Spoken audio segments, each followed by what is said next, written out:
Hi, welcome back to Bottled Wisdom. We are in the middle of processing the really difficult topic of forgiveness. This is the second part of this sentence. Yeah. Retaliation and resentment locks a person into the cycle of a problem. Yeah. Forgiveness offers them the opportunity to break out from it. Now, that I think is for both the person that's giving the forgiveness and the person that's being Sure. forgiven. In the last one, we had our sort of professional hats on, talking about it as a therapist and as a psychologist. We talked about it. In this one, you just get us stripped away. We're not professionals anymore. We're just people who have been hurt. Okay, and we talk about it from our hearts. Which is what this is all about. This is the heart to heart. Yeah. Okay, you wanted to ask something? I did, but I just want to say first of all that I found it very, very hard to walk the path of forgiveness. Can I just say too, because some people might have a Christian faith. Now, my father was a pastor, so forgiveness was something that was really talked about a lot in our church, but with very little understanding of what it's like to be traumatized. And so they kind of used to give this impression that forgiveness was an event, that if you'd done it properly, you wouldn't feel any feelings. And actually what I've realized now as a therapist working, sometimes within the arena of the church, is what they were doing, they were shutting everybody down and not letting them be real about their emotions, which then often went out into kind of, other things in the body. They used to hold the pain in the body. So I sort of came in with all of this stuff, this script in my head, and just having to extend grace time after time after time after time was excruciatingly difficult. And though I absolutely believe that learning to let go and letting that grace come out your heart heals your heart, I just want you to hear that it is a tough thing to do. And you may be listening to this, it may cause you pain even as I'm saying it, and that's because I really get your pain, because I've felt it. Now, what would be lovely is if someone came along, your drinker came along and really said, I am so sorry, please forgive me, I'm not going to do this anymore. Now, they may not be at that stage yet, okay, but we are here representing me, families of drinkers, him, drinkers. So what we can offer you, and if you kind of listen, because John is standing in for your drinker until they can actually get to the point where they do this for you here. We are always, aren't we, one of our greatest, things we were just talking about this morning, weren't we? We want to help your drinker with everything inside of us, and we're always thinking of ways that we can get your drinker over to the other side of Bottled Up so that we can help them on the journey of freedom. So we are so for you in that. But would you be prepared to tell us, for example, how were you forgiving yourself?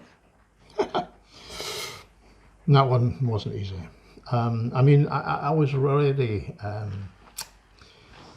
wired for guilt for most of my life. First of all, I grew up in the west of Scotland, which is, they have heather tartan and guilt, and not necessarily in that order. I was also a Catholic, so I had lots of guilt there, and when I drank, I drank to get rid of some of this guilt, and but it brought guilt with it, so I had lots and lots of guilt. So when I got sober, when I could finally look myself in the eye and say, look in the mirror and just go, yeah, this is not right. This is not who I am. This is not who I want to be. Then, and do something about it.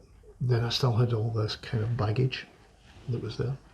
So forgiving myself was rather difficult, and what was wonderful is when people actually started to accept me. Now that was part of what AA was about. People started to accept me. People could shout at me and bawl at me, and throw me out of places, and it was, okay, it affected me, but it didn't really bother me too much. What really broke me was when somebody came and hugged me. That's when somebody really with, because that was acceptance.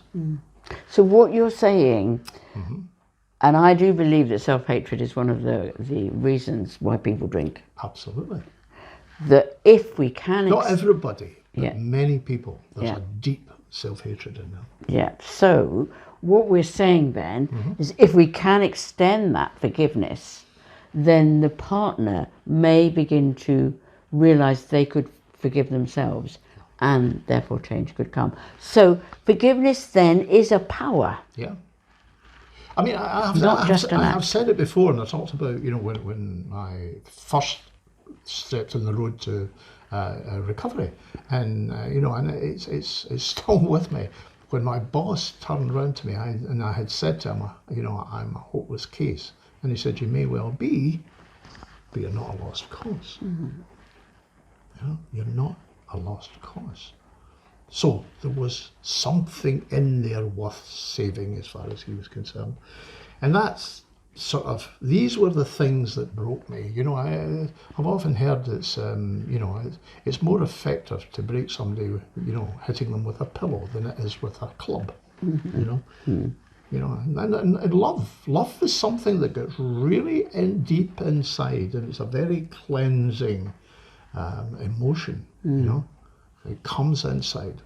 Now I remember sitting on my mother's doorstep, I was getting sober, and I remember going and telling people about this thing that happened, and I said I was sitting on my mother's doorstep, and I just had this thought. The first time I'd ever had this thought, and it was, I wouldn't mind having me as a friend. Really? Good. And it was just, it was such an alien thought that had wandered into my head. I wouldn't mind having me as a friend.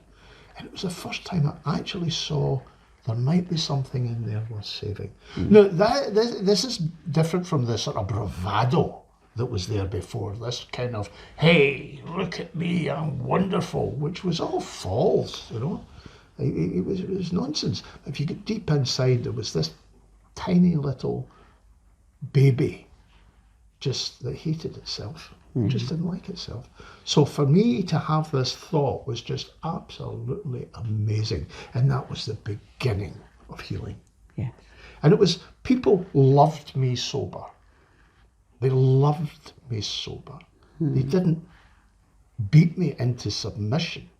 They loved me sober. They allowed me to be me. And one of the things I love about being married to Lou is I can be more of myself with Lou than I can with anybody I have ever met in my life. She puts up with all my little peccadillos. She even finds some of them charming, I do. But it's that acceptance, and that acceptance comes, when people love you, when they forgive you, when they accept who you actually are. That's really what it's all about. That's what the forgiveness is all about. It's helping, but it's also what people forgiving helps them as well. Because the two, the forgiver and the forgivee become very close together through this. It's a spiritual experience. It's not trivial.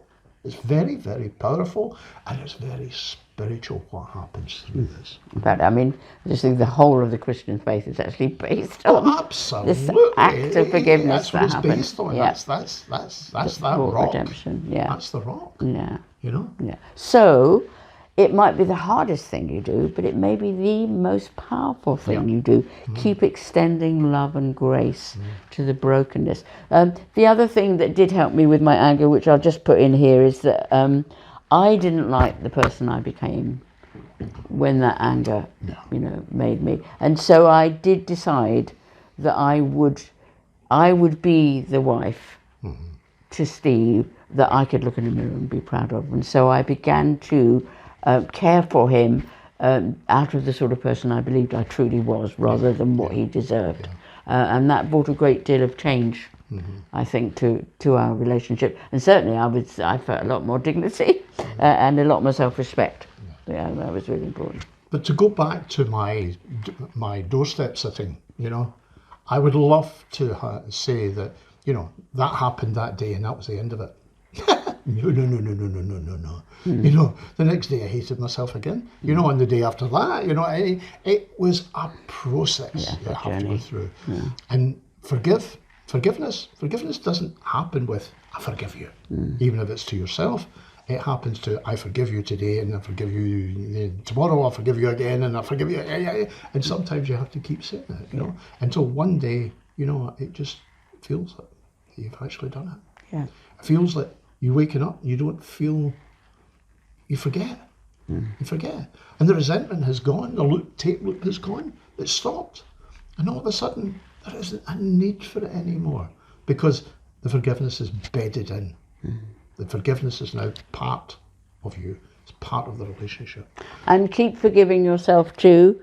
You know, as you get to know the program, that's the journey that we are all going on together. This is not then a whip that you use to condemn yourself, because on top of that, you're not doing helpful things. Don't get into that.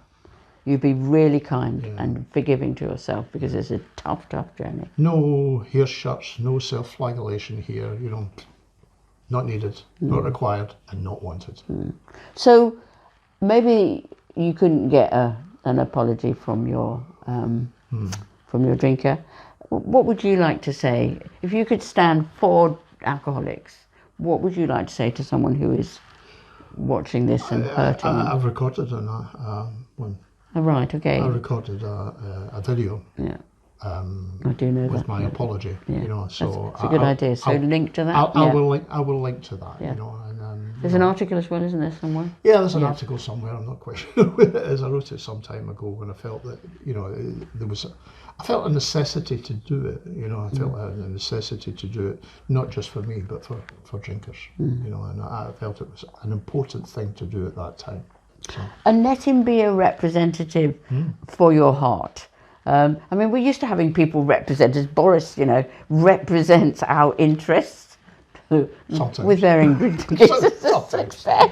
That's what he's supposed to be doing, the interests of the country, you know. So in this situation, we are representing your interests and helping you on your journey. So sometimes we'll have to turn up for them because they can't. And so, yeah, we'll do the link and listen to it and let that, just that kind of acknowledgement of the hurt and the saying sorry, let that enter your heart. And, you know, I feel once you can get into tears, your heart gets softened. Tears soften your heart, and then it's much easier for grace to flow. So be a grace giver.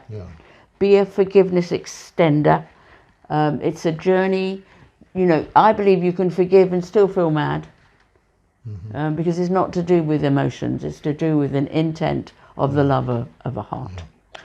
Just a little thing, you may feel that your journey's gone beyond that, that the love is beginning to die. And we want you to get support from us, whichever stage of your relationship in. And if you feel that the hurt has just gone too deep, the anger is too immovable, and you need to move on, you need to find your own way of letting that go. And forgiveness will be part of that. But never hear that we're only for you if you stay within the relationship. We are for you. If you're coming, if you're staying, if you're going, we just want to help you and support you. Indeed. Yeah. So thanks so much for listening. We'll talk to you again soon. Bye-bye. Bye.